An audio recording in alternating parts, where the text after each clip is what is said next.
All right, Lee, thanks so much for taking the time to discuss this today. Your first reaction to the official gubernatorial announcement for her run for Elise Stefanik.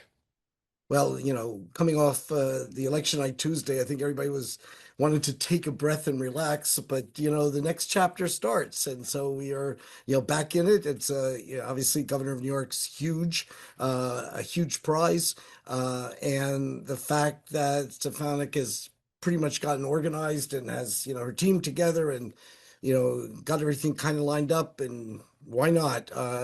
She senses some weakness in the incumbent governor, and coming off of some of the divisions within the Democratic Party that have existed and weren't necessarily solved on election day. So I think we're seeing some eagerness for her to get her campaign, started and start moving in the direction she wants to go in. So big development in New York, and certainly not late in starting. We're already started. Gun has already gone off.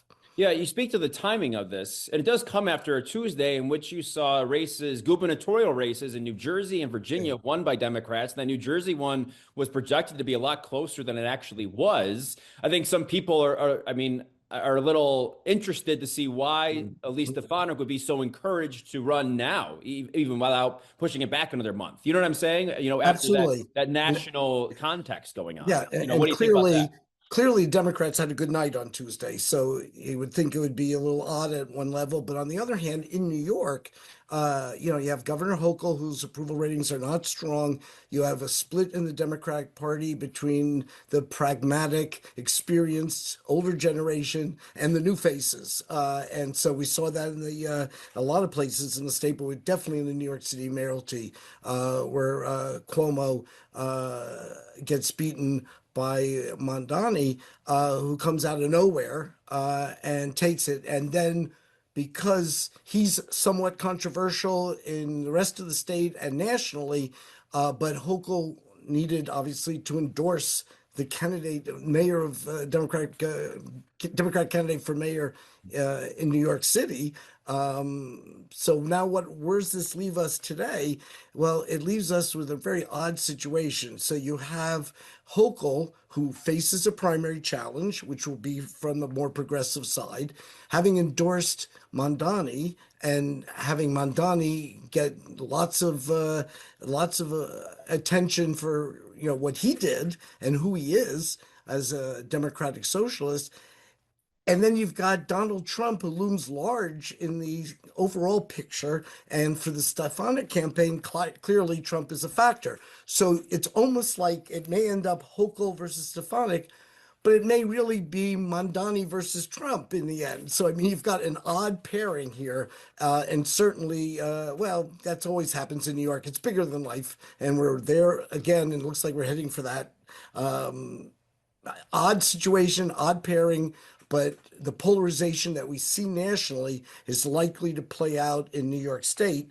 And having said that, I think it's important to point out that Democrats, of course, have a huge registration advantage. New York is one of the bluest of the blue states. And I think, if this Tuesday was any indication, all things being the same, next year could be, in fact, a pretty strong Democratic year. So Stefanik faces an uphill fight, but she has factors in her favor that are a little bit unusual in that the incumbent is not necessarily strong, and that being, of course, Governor Hochul. Yeah, and let's also talk about the way they each respond. I guess rolled it out today because they each did, if, in one way or another. With Elise Stefanik, the first minute of her Yeah, video was all anti-Hochul. It didn't yeah. even mention Elise Stefanik, and then you had Hochul with a competing video tying and saying, Elise Stefanik's going to put Donald Trump before New Yorkers. What did you think of those videos today and how they were put out? Well, they look like the best of the campaign strategists. So, Stefanik is on the attack, playing the weaknesses of Hochul, not exactly trumpeting Donald Trump as her mentor in all this, but clearly, she's from the Trump MAGA wing of the Republican Party. And then Hochul, wants to use that in that association because Donald Trump's numbers are rock bottom in New York. So you end up with, as I say, you have almost like surrogates out here. You have the Mamdani factor, which is typifies this split within the Democratic Party, and whether the Democratic Party goes one way or the other or remains divided. And then you have Donald Trump's presence on the Republican side, which is not exactly a calling card for victory. So it's a really unusual pairing of two candidates, neither of whom is particularly shy. So I suspect this is going to be a rough and tumble, a little bit like we had in the New York City mayoral. I mean, that was pretty rough stuff. And I think if the governor's race, ends up being somewhat close, and if Stefanik gets the nomination and clearly gets that, and the Democrats are somewhat divided, well, then there'll be a lot of attention focused on New York as well. Yeah, the Mamdani factor here. You look at where, and this kind of plays into that national conversation again of the Democrat success. I mean, New York City just voted for someone that's the complete opposite end of the spectrum from Stefanik, you probably could say, Absolutely. in terms of the progressive socialism aspect of all of this.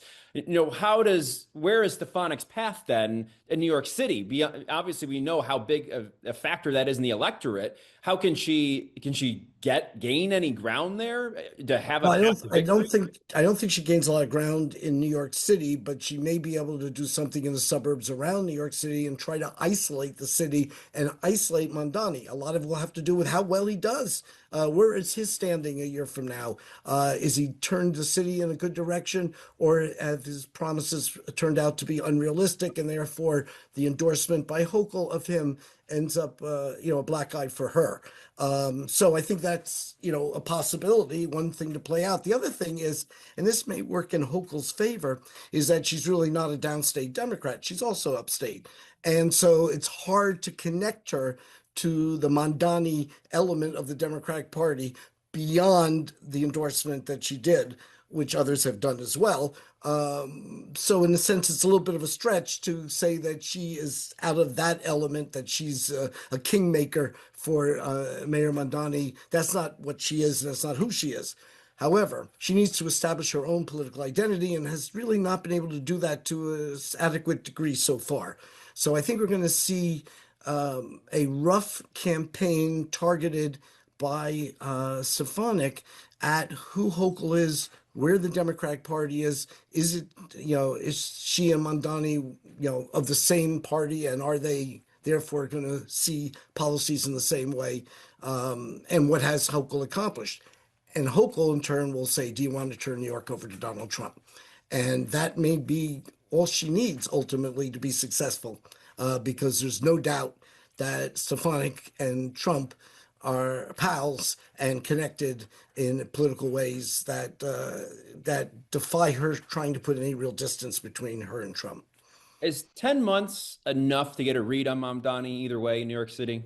Oh, I think in the way politics forms right now, absolutely. In fact, there's already just a read has started on him by just some of the people he's picking to be key in his transition, and picking some traditional Democrats who've served in government, trying to limit the argument that, he lacks the experience. So he's going to get some people around him who've been around the track a few times. No, I think the first 100 days, he takes office July 1st. He takes office January 1st, and the first 100 days, I think, are going to be very telling. Obviously, his personality is well known, but now he has to get into performance and he gets into governing, and we'll see whether he does kind of start in the path of being successful. Will people give him a chance? I think so. Will he score points? That remains to be seen. Why is it okay for Elise Stefanik to run for governor now when it wasn't okay for her to be the UN ambassador less than a year ago? Well, When it that's comes to New York 21, obviously. Yeah, that's an interesting question, and I think that has to be answered ultimately, because you have to look at, was she going to be that? Then they pulled the plug in terms of the UN, worried about the loss of a congressional seat. I'm not sure where that thinking is today, but obviously the battle for the control of the Congress is really going to be very serious in the coming year, and clearly as she runs for governor, that is not the seat that she will hold on to. So I think that's an argument that can be made, and for whatever reason, and that really the campaign would have to articulate, why is this now acceptable when it wasn't initially when she was tabbed to be the ambassador to the UN?